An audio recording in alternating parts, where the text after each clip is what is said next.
Chemistry. इसमें सबसे पहले हम पढ़ रहे हैं इंट्रोडक्शन, परिचय, और हम किसका परिचय पढ़ेंगे? कार्बनिक रसायन। देखिए भाई, कार्बनिक रसायन क्या होता है, किसे कहते हैं कार्बनिक रसायन?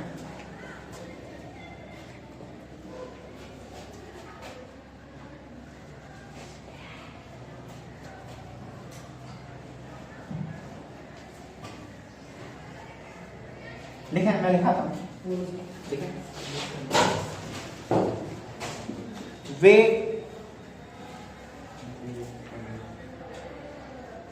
यौगिक, वे यौगिक जिनके गुण, वे यौगिक जिनके गुण कार्बनिक यौगिकों से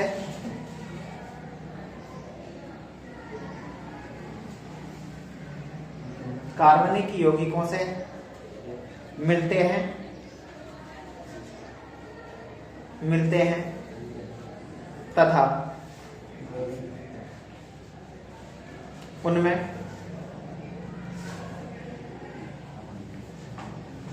कार्बन उपस्थित होता है,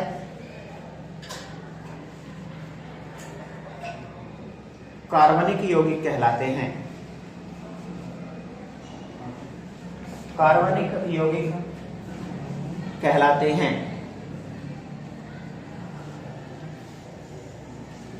जैसे CH4, C2H6, C2H5OH एक्सेट्रा। देखो, इनमें कार्बन भी है, हाइड्रोजन भी है, इस वाले में कार्बन, हाइड्रोजन और ऑक्सीजन भी है, लेकिन इनके सभी के गुण कार्बनिक यौगिकों से मिलते हैं, इसलिए इन यौगिकों को कार्बनिक यौगिक कहते हैं। लेकिन प्रकृति में ऐसे बहुत से यौगिक हैं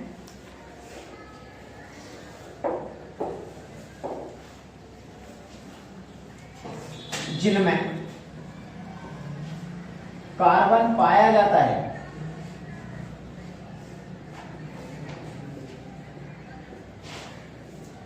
कार्बन पाया जाता है, लेकिन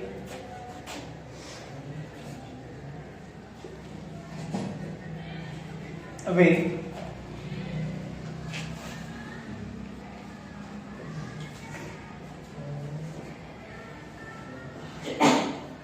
कार्बनिक यौगिक नहीं है, क्योंकि उनके गुण कार्बनिक यौगिकों से नहीं मिलते।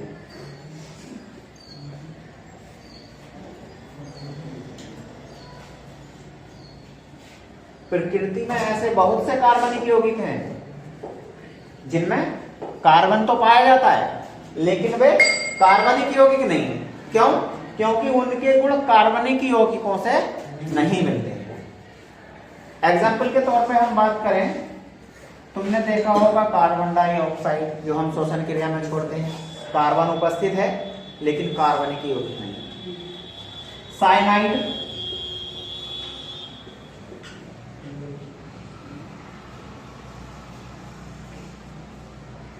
आइसोसाइनाइड,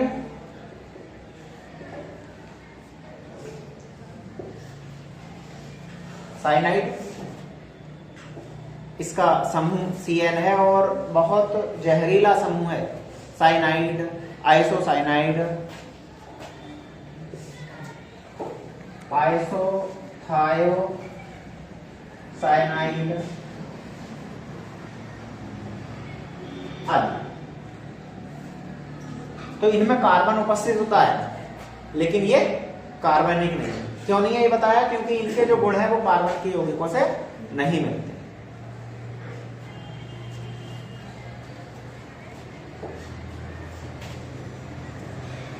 तो समझे कार्बनिक रसायन के बारे में, क्या होता है कार्बनिक रसायन।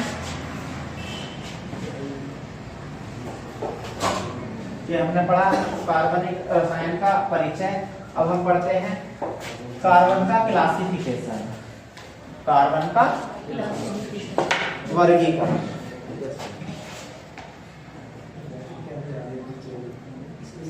कार्बन का वर्गीकरण, कार्बन का वर्गीकरण।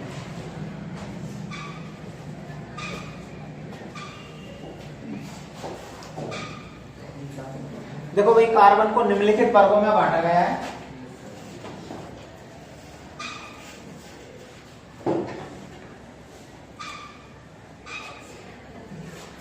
कार्बन को निम्नलिखित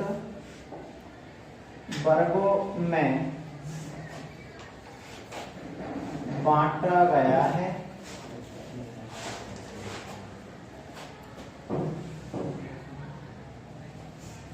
सबसे पहले नंबर 1 देखें, डिग्री के आधार पर, डिग्री के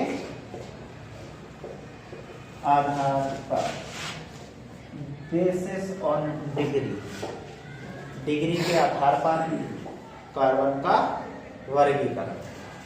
देखो भाई, डिग्री के आधार पर कार्बन 4 प्रकार का होता है।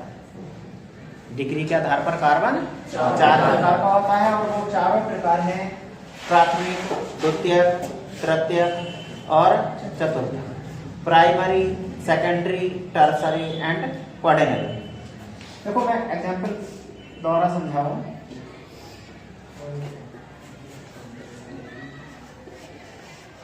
ये एक एग्जांपल है, दूसरा एग्जांपल ये लिया हमने।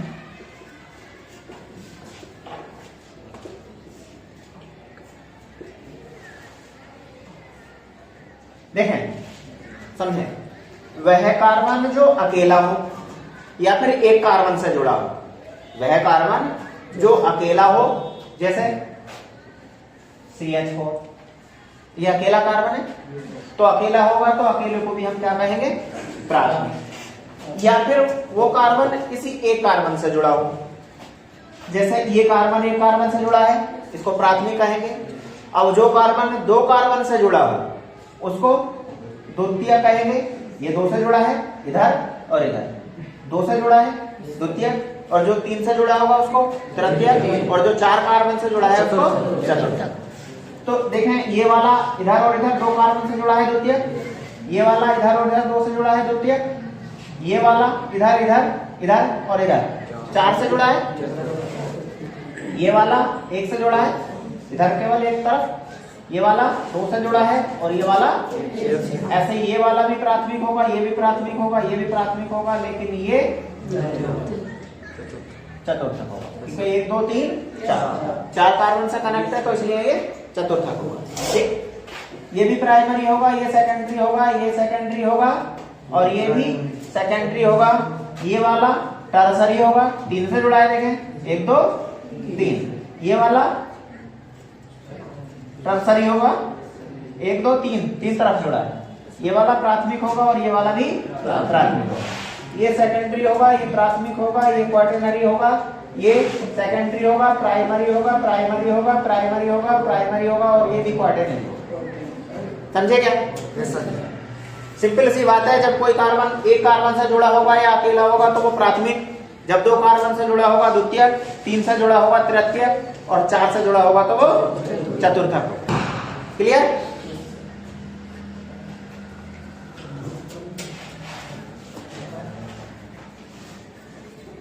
जल्दी नोट करें।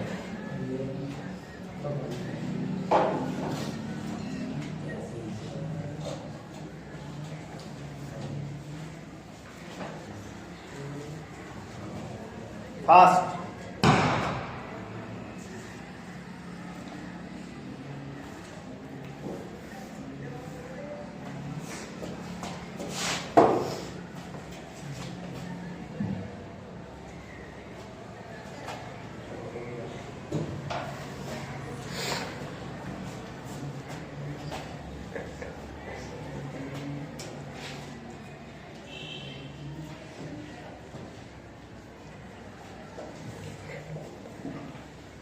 नेक्स्ट, क्रियात्मक समूह से दूरी के आधार पर, क्रियात्मक समूह से दूरी के आधार पर। सेकंड,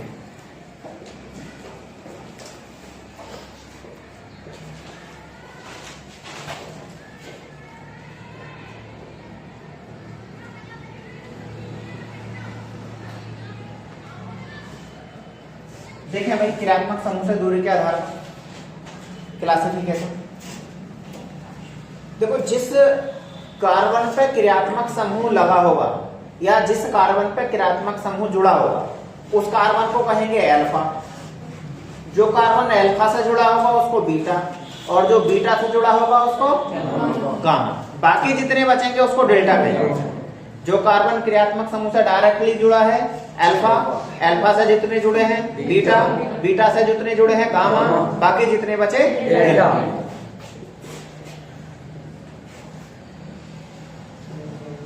ये क्रियात्मक समूह, फंक्शनल ग्रुप,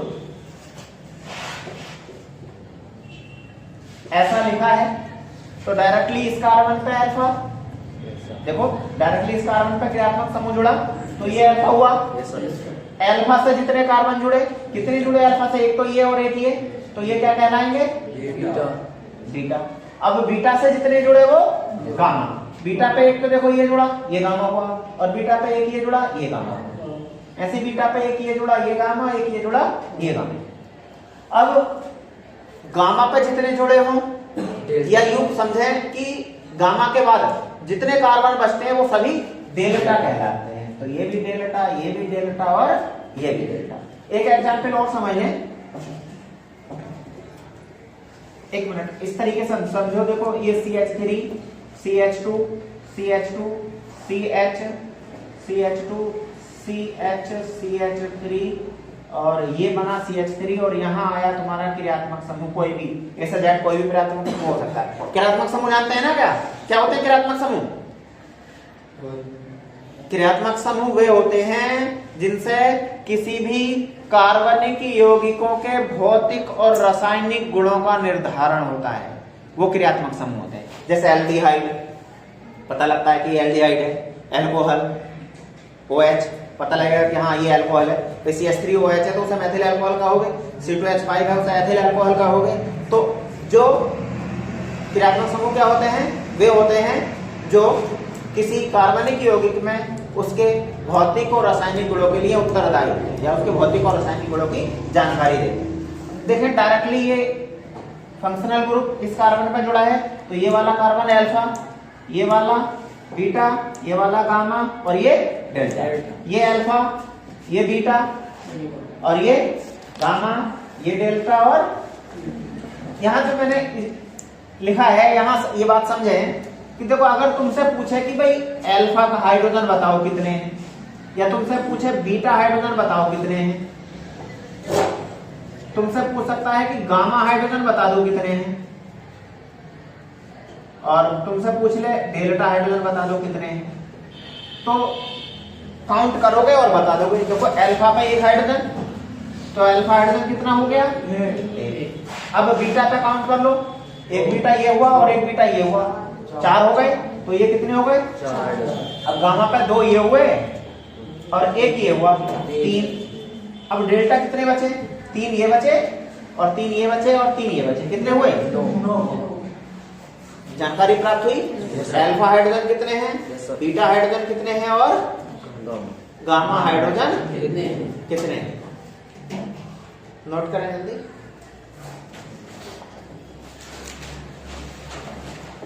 हो गया।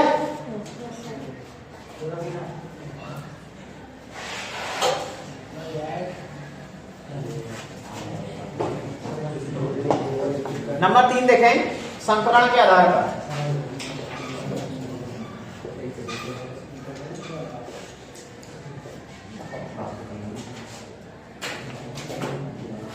हम इस समय में कार्बन का क्लासिफिकेशन पढ़ रहे हैं। हम 2 प्रकार पढ़ चुके हैं। पहला पढ़ा था हमने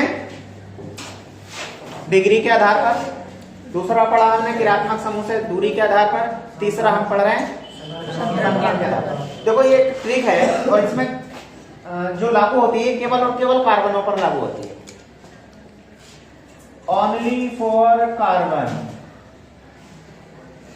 केवल और केवल कार्बन के लिए। ध्यान दें, अगर तुम्हें कहीं 0 पाई बॉन्ड मिले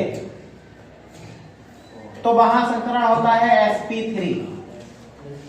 इसका मीन्स ये है कि हमेशा कार्बन और कार्बन के बीच सिंगल बॉन्ड होना चाहिए, तब वहां हाइब्रिडाइजेशन होगा sp3। मैं यहां लिख दूं ये बात, carbon carbon single bond, carbon carbon single bond, तब वहां 0 पाई होता है, क्योंकि जितने भी सिंगल बॉन्ड होते हैं सभी के सब सिग्मा होते हैं।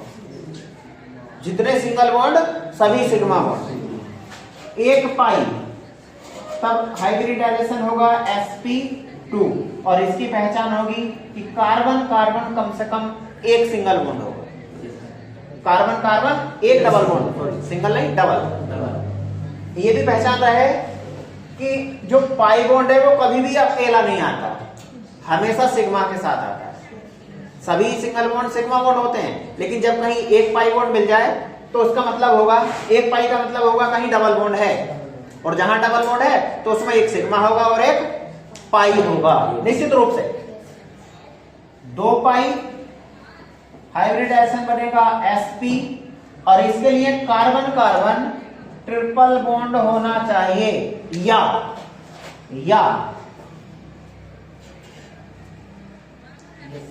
इस तरीके से होना चाहिए। देखें, 1 पाई और 1 पाई, 2 पाई, ये 2 पाई तो है। यहां ट्रिपल बॉन्ड, जब ट्रिपल बॉन्ड तो एक सिग्मा और 2 पाई, ये पाई और ये सिग्मा, यहां 1 सिग्मा और 1 पाई, तो यहां भी 2 पाई। तो इस तरीके से भी एक कार्बन पे 2 पाई बॉन्ड हो सकते हैं, और वो डबल बॉन्ड के द्वारा भी हो सकते हैं, जैसे ये डबल बॉन्ड, ये डबल बॉन्ड। तो यहां भले ही डबल बॉन्ड है, लेकिन इस कार्बन की बात चल रही है, इस कार्बन पर 2 पाई हैं, इस कार्बन पर 2 पाई। क्लियर? अब देखें,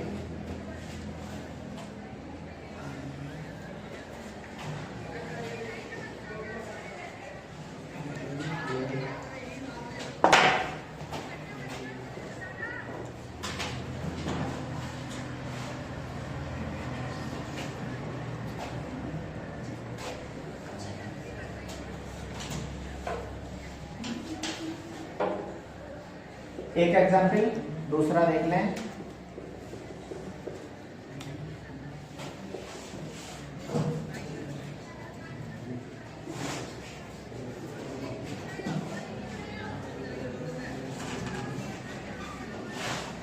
देखें,